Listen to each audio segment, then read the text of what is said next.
Boa tarde. Eu vou começar de trás para frente. Vou começar desejando a vocês, domingo, sucesso. Boa sorte para vocês na prova. Tenham calma, tranquilidade, paz de espírito na hora de fazer a prova.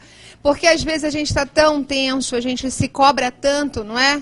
Independente do que os outros estão cobrando, a gente se cobra tanto, que acaba deixando passar desapercebidamente uma vírgula, um detalhezinho. Então, calma.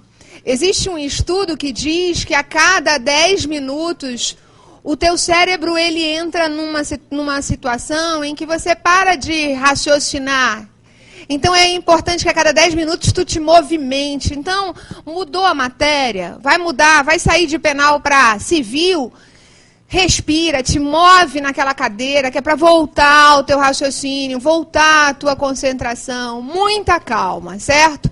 Lembrando que hoje ainda é sexta-feira, amanhã é sábado e ainda há muito que ler, muito que estudar, muita coisa ainda para dar uma olhadinha, certo? Então, façam isso hoje e amanhã. Ainda dá tempo de você se matar estudando, certo? Porque vale muito a pena passar para a segunda fase.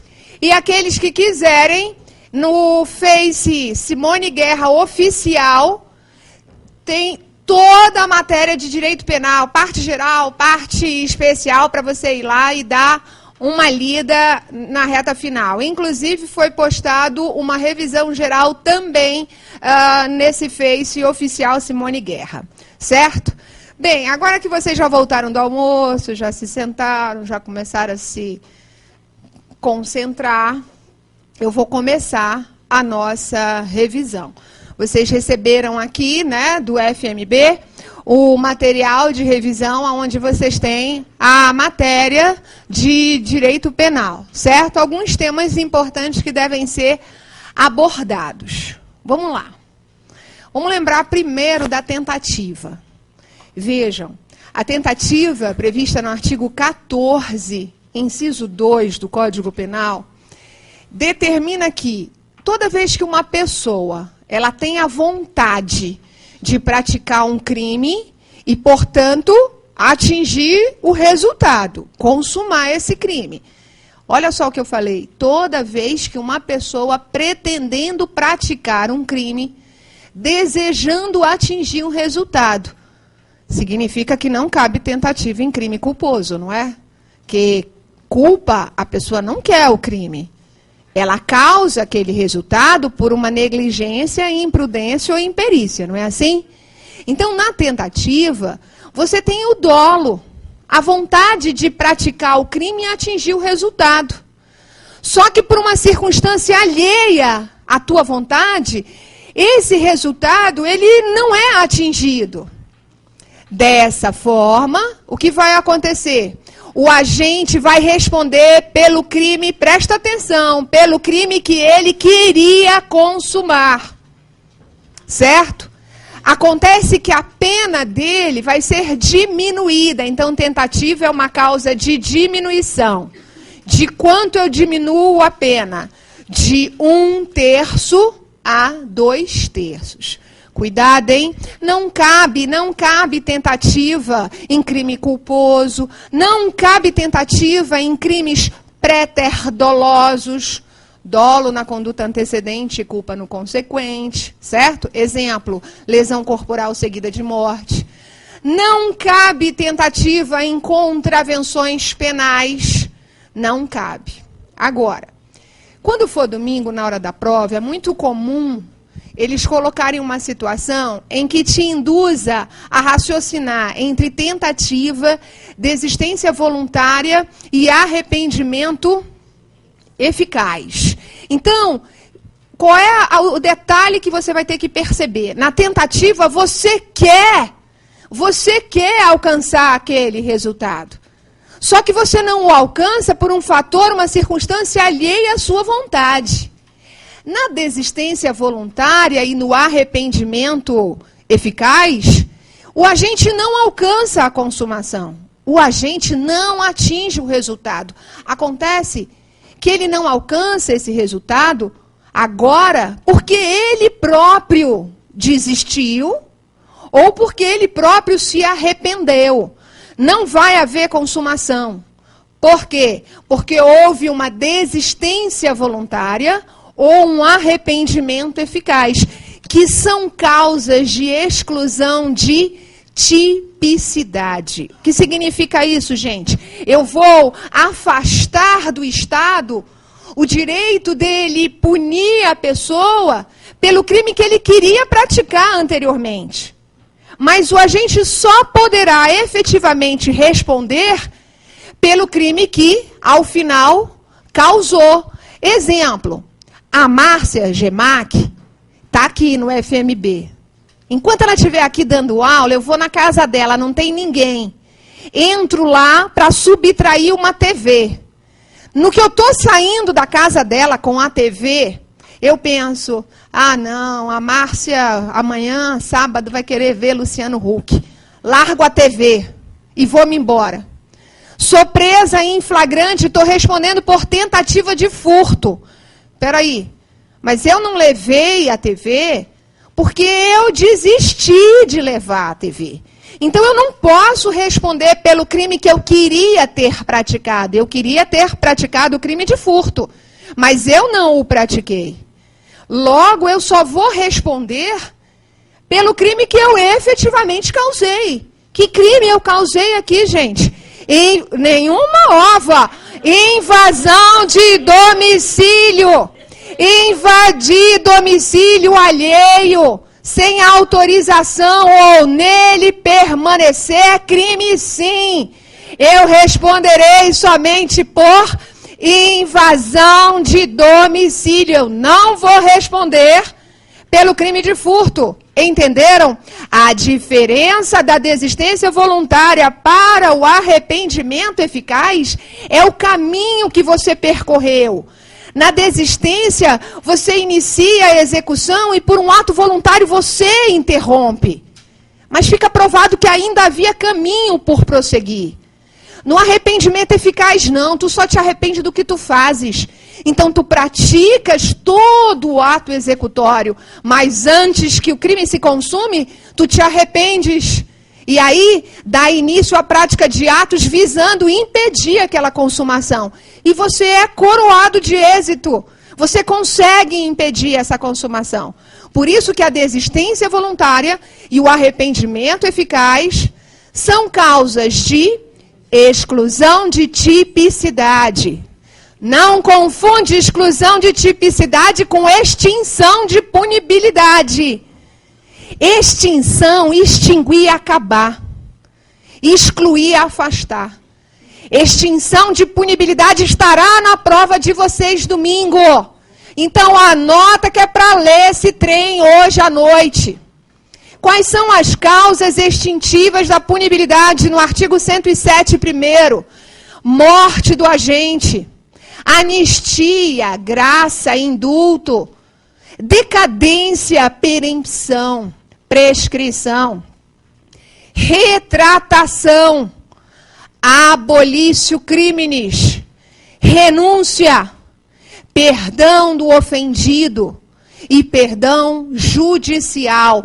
Essas são as causas extintivas previstas no artigo 107 do Código Penal. Eu falei prescrição. E a prescrição vai estar lá. Cuidado. A prescrição ela pode ser punitiva ou executória. Punitiva é quando ela ocorre antes do trânsito em julgado da sentença condenatória. Executória ocorre após o trânsito em julgado da sentença condenatória. Lembra lá daquele jogador de futebol, o animal? Como era o nome dele? Edmundo?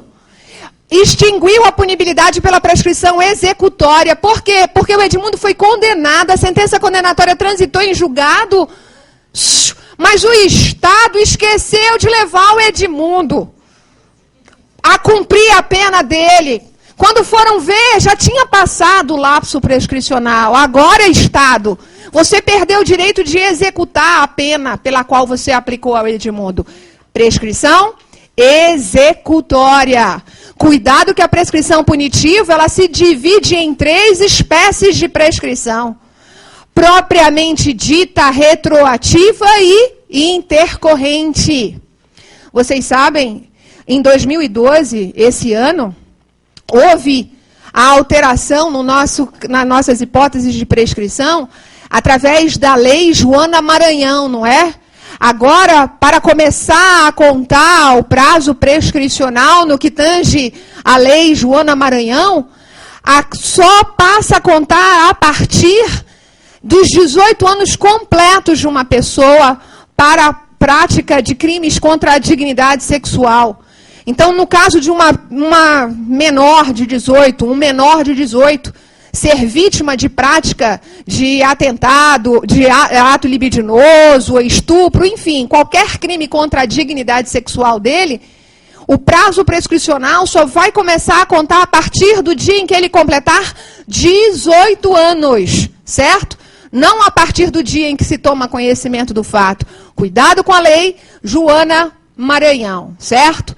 Bem, mas só são causas extintivas da punibilidade as hipóteses do artigo 107, Simone? Não! Ei, peculato! O peculato culposo, que é o do artigo 312, parágrafo 2º do Código Penal, que é quando o funcionário público, ele não pratica, não é ele quem se apropria, não é ele que subtrai, mas ele é leso. E ele deixa de ter o cuidado necessário e acaba facilitando, sem saber, para que uma terceira pessoa subtraia o bem. Só que quem tem que responder é ele. E aí, ele responde pelo peculato culposo. Ocorre que, no parágrafo 3º, existe um benefício que só existe no peculato culposo se o funcionário público reparar o dano antes do trânsito em julgado da sentença condenatória, estará extinta a sua punibilidade, ok? Simone, se ele reparar após o trânsito reduz pela metade. Mas como eu estou falando de extinção de punibilidade, eu vou me ater a ele reparar o dano antes do trânsito. Antes do trânsito, extingue a sua punibilidade. Outra hipótese de extinção de punibilidade que não está no artigo 107 é quando uma pessoa pratica o crime de estelionato do artigo 171, parágrafo 2º, inciso 6 do Código Penal. Vejam só, estelionato é você, através de um ardil, de uma fraude, de um artifício, um engano mesmo, fazer o outro de trouxa, para lesar o patrimônio dele. Isso é estelionato. O crime de estelionato, o artigo 171 diz: obter para si ou para outrem vantagem indevida, mediante fraude, artifício, ardil ou qualquer outro meio fraudulento, induzindo ou mantendo alguém em erro. Portanto, me fazer passar por alguém que de fato eu não sou, com o propósito de lesar o teu patrimônio, isso é estelionato. Agora, no parágrafo 2º, inciso 6, o estelionato é específico para cheque. Cheque é uma cartela de crédito, não é? É dinheiro, é pagamento à vista. Então, se eu emitir um cheque, e esse cheque, quando apresentado no banco, voltar sem provisão de fundos, eu acabei de cometer o estelionato do artigo 171, parágrafo 2º, inciso 6 do Código Penal. Acontece que, se eu pagar esse cheque antes de uma ação penal, a lei fala até o recebimento da denúncia. Se você paga o cheque antes da ação, ou seja, até o recebimento da denúncia, não houve lesão patrimonial. Se não houve lesão patrimonial, por que eu vou ser processada por um crime que o STF entende que não há por que se punir se não houve lesão? Então, nesse caso, a gente usa a súmula 554 do STF. E a súmula 554 do STF diz: se o cheque é pago até o recebimento da denúncia, não tem por que haver ação penal. É uma causa extintiva da punibilidade. O Estado não pode mais te punir. Doutores, eu falei de cheque. Se eu pegar um papel, uma folha de cheque, e nessa folha de cheque eu colocar bom para o dia 1º de janeiro, isso não é mais um cheque. Isso é um papel assinado por mim, onde eu estou me comprometendo no dia 1º de janeiro de pagar esse valor. Cheque é à vista. Quando você predata o cheque, isso não é mais cheque, é um papel, é uma promessa de pagamento. Portanto, o cheque predatado não tem crime de estelionato. Ninguém pratica estelionato quando emite cheque predatado e o cheque predatado volta sem a provisão de fundos. Entenderam? Bem, saí da extinção da punibilidade e vou lá para o arrependimento posterior do artigo 16. No artigo 16, é um benefício previsto no Código Penal, porque o Código Penal é tudo de bom.com.br. Todo aquele que for para a segunda fase está 100% aprovado em penal, porque penal é tudo.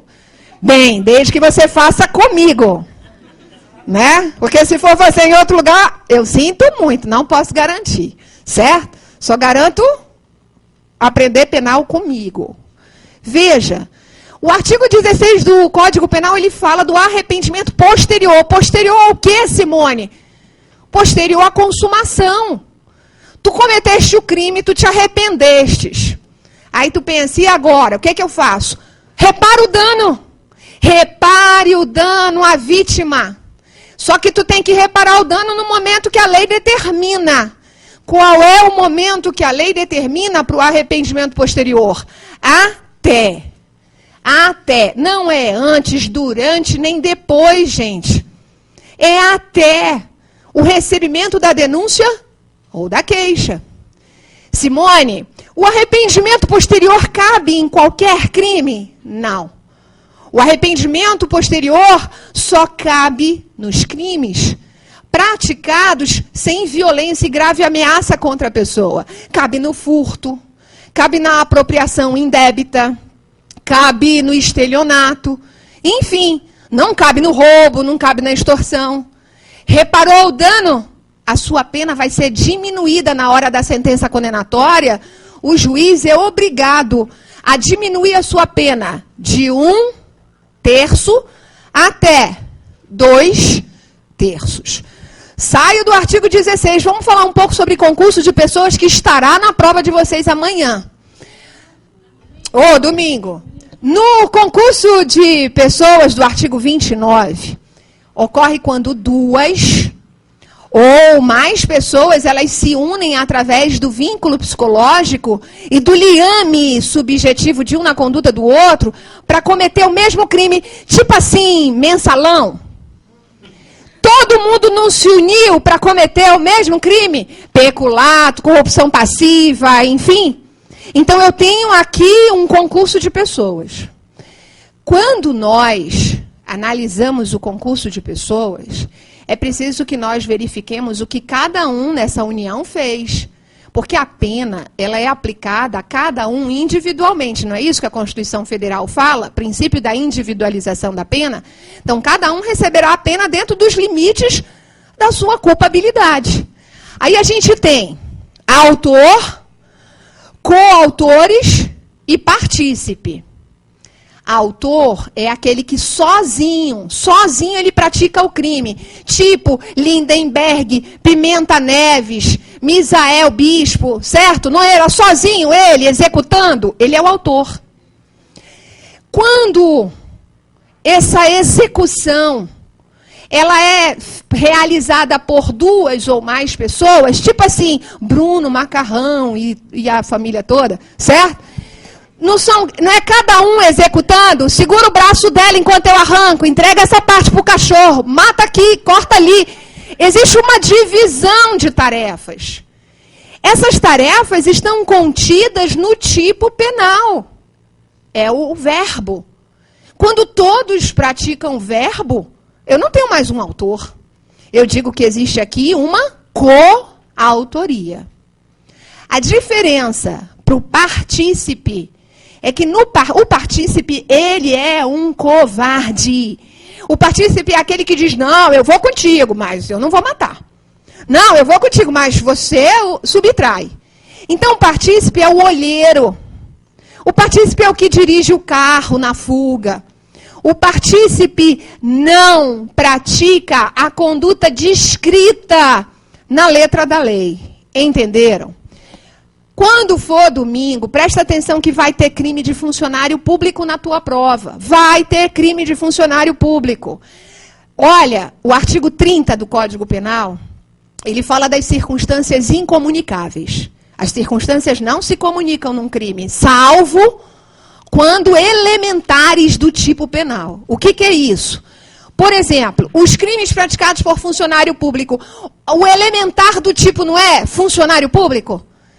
Peculato, condescendência criminosa, concussão, excesso de acusação, advocacia administrativa, prevaricação, não são crimes praticados por funcionário público? É um crime classificado como próprio. Só ele pode praticar. Mas, de acordo com o artigo 30 do Código Penal, as circunstâncias elementares do crime se comunicam.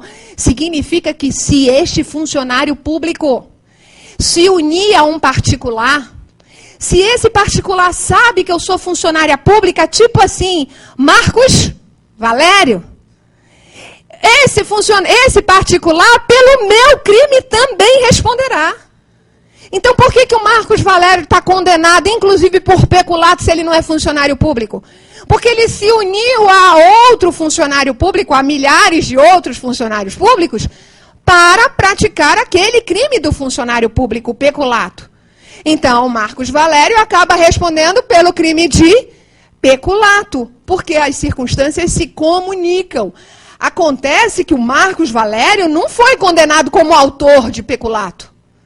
Ele foi condenado por coautoria. Porque autor é um, e o um tem que ser o funcionário público. No momento que houver a união, eu tenho a coautoria. Então, Marcos Valério passa a ser coautor. Se a participação do Marcos Valério foi indireta nos crimes, ele é apenas um partícipe. Detalhe, no Código Penal, no artigo 181, nós temos as imunidades absolutas. Significa que qualquer um que praticar um crime contra o patrimônio, contra ascendente, descendente, cônjuge, ele estará isento de pena. Se hoje à noite eu for na carteira do meu marido e subtrair R$500 da carteira dele, eu terei cometido crime de furto, mas por uma política criminal eu não serei condenada. Eu serei isenta de pena. Aplicar-se-á a regra do artigo 181 do Código Penal. Só para a esposa, Simone? Não, filho também. Vai lá, saca lá uma grana da carteira. Tu vai ser processado, mas tu não vai ser condenado, porque por uma política criminal você será isento de pena. A imunidade absoluta. Ok? Portanto, cuidado. Que se na prova domingo tiver uma situação de que um filho subtraiu o dinheiro do pai com a ajuda de sua namorada, a imunidade ela só é aplicada a ele.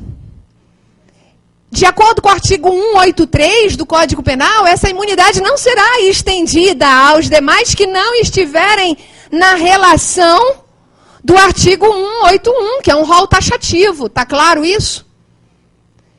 E se o crime for praticado contra pessoas maiores de 60 anos, se eu cometer um crime e meu pai tiver mais de 60 anos, sinto muito.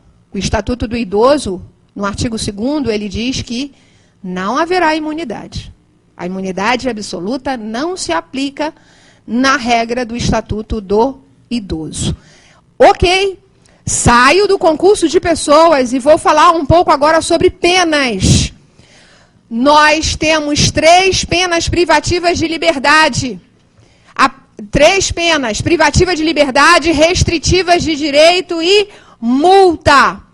A pena privativa de liberdade, ela é cumprida em regimes, não é? Vocês estão acompanhando? Sim, se mexe aí para o teu crânio começar a funcionar de novo. Na pena privativa de liberdade, você vai cumprir essa pena em regimes. Nós temos 3 regimes, fechado, semiaberto e aberto. Para começar no fechado, a pena tem que ser superior a 8 anos e ele vai cumprir em penitenciária de segurança máxima ou média. Durante o dia, Ele fica dentro do sistema prisional, solto, em contato com outros presos, e à noite ele é levado para a sua cela individual. Nesse regime, saibam vocês que o preso pode sair para trabalhar, desde que seja em obras públicas, certo? No regime semiaberto, a pena é superior a 4 anos, igual a 8. Mas ele não pode ser reincidente, senão ele vai para o fechado. A pena no regime semiaberto será cumprida em colônias agrícolas, industriais ou similares. Esse regime é tudo de bom, o preso pode sair para trabalhar.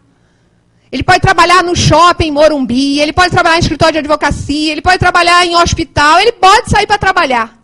Só que ele tem hora para voltar para o sistema prisional e dormir. O preso pode sair para estudar.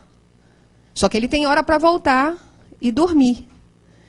Este regime semiaberto é o único regime que prevê o benefício da saída temporária. A saída temporária dá aos presos do regime semiaberto que estão exercendo atividades que concorrem para o convívio dele junto à sociedade, estudo e trabalho, que ele passe alguns feriados em casa. Então, Dia das Mães, Dia dos Pais, Finados, Corpus Christi, Natal, o preso sai para passar em casa. No dia determinado ele volta para o sistema prisional. E o regime aberto, Simone, regime aberto, a pena dele tem que ser igual ou inferior a 4 anos. Igual ou inferior a 4 anos. Acorda, porque sou eu que te salvo na prova domingo. Igual ou inferior a 4 anos. Ele não pode ser reincidente, porque se ele for reincidente, ele vai para o regime semiaberto. Vejam, no regime aberto, ele é obrigado a trabalhar. Se ele não trabalhar, ele não pode ficar nesse regime. Ele é liberado, durante o dia ele sai, trabalha, se quiser estudar, pode estudar, só que ele tem hora para voltar.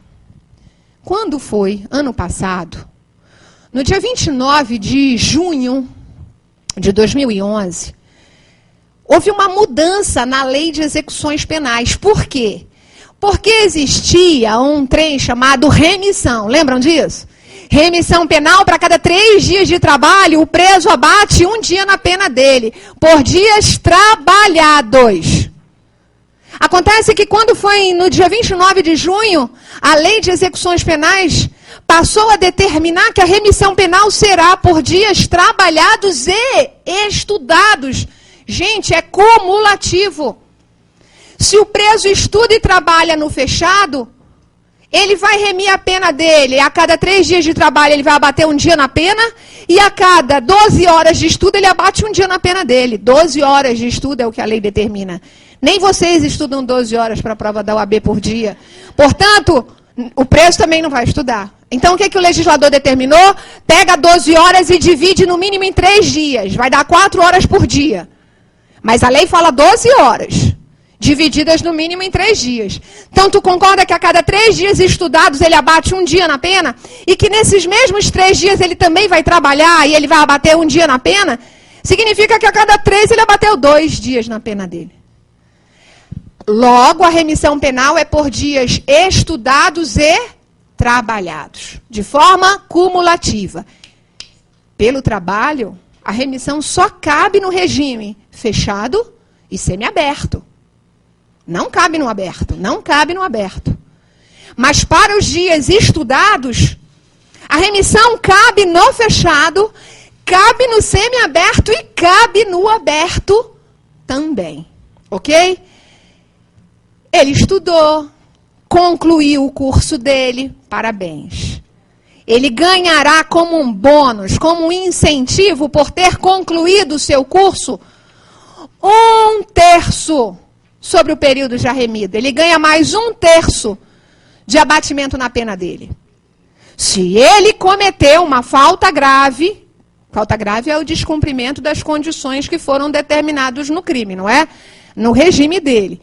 Se ele praticar uma falta grave, antes da lei, ele perdia todos os dias remidos. Agora ele só perde 1/3. Ele só vai perder 1/3. Ok? Então, cuidado com remissão. Não se esqueçam que o direito penal é tudo de bom. Então, existe a teoria da irretroatividade, não é? A lei não pode retroagir. A lei nova, ela não pode retroagir, vírgula. salvo-se para beneficiar o réu. Vocês concordam que essa lei é tudo de bom? Então, todo criminoso que estava estudando chamou para si a mudança da lei e pediu a remissão penal de forma cumulativa, acorda, inclusive pelos dias estudados? Óbvio que sim. Porque a lei, quando ela retroage de forma irrestrita. Eu posso retroagir a lei a qualquer momento. Inquérito, ação, fase recursal. Posso retroagir a lei nova, inclusive após o trânsito em julgado da sentença condenatória. Está claro isso para vocês? E para finalizar, não se esqueçam. O aborto é crime, não é? Aborto é crime. É a interrupção da gravidez.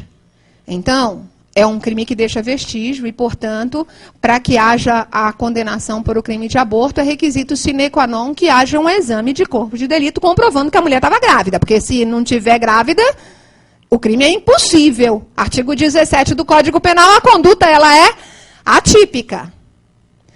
Ocorre que existem várias modalidades de aborto ilícitas. Por exemplo, quando a gestante, ela provoca o aborto nela, é o autoaborto.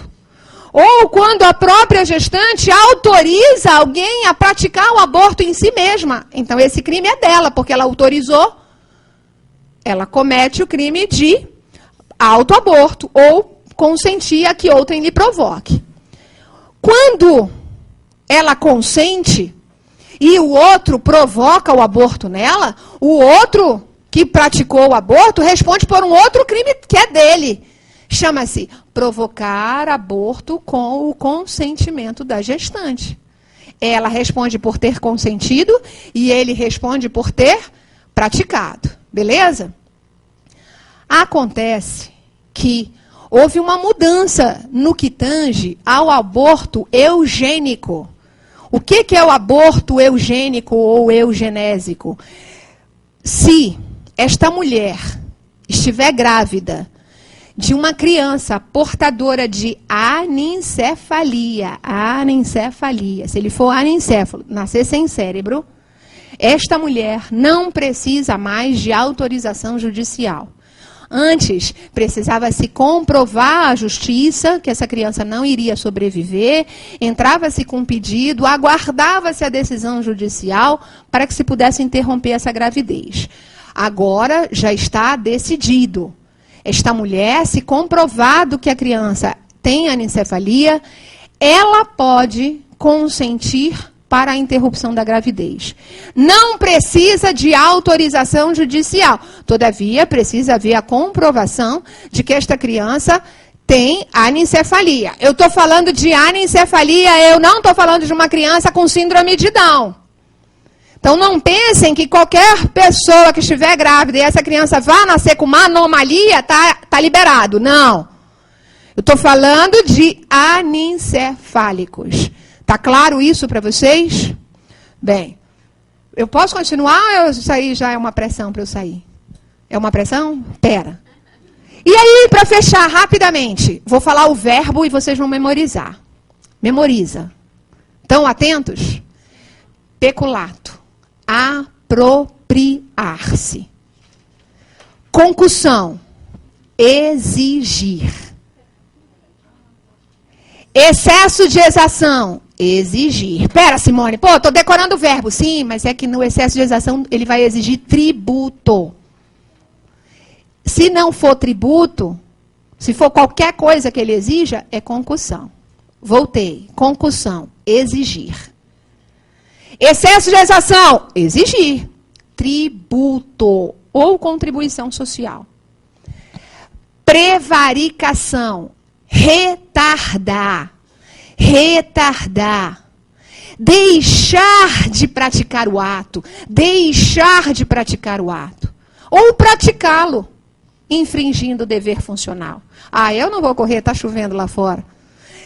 Ou praticar o ato, infringindo o dever funcional.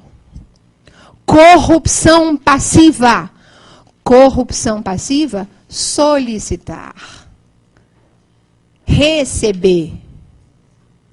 Aceitar. Solicitar, receber, aceitar. Condescendência criminosa. Condescendência criminosa. Deixar por indulgência. Deixar por indulgência. Advocacia administrativa. Patrocinar. Patrocinar. Aparecer um desses verbos sem medo de ser feliz, o crime é específico, certo? São crimes próprios de funcionário público. Ok, eu tenho que ir, tenho que deixar vocês, mas aqueles que quiserem, continuo lá no Simone Guerra Oficial, colocando a cada hora matéria para vocês ficarem lendo, teste e tudo mais. Estou torcendo para vocês. Boa sorte, espero vocês dia 19 aqui de dezembro no curso FMB para a segunda fase. Tchau e um abraço. Beijo no coração. Obrigada.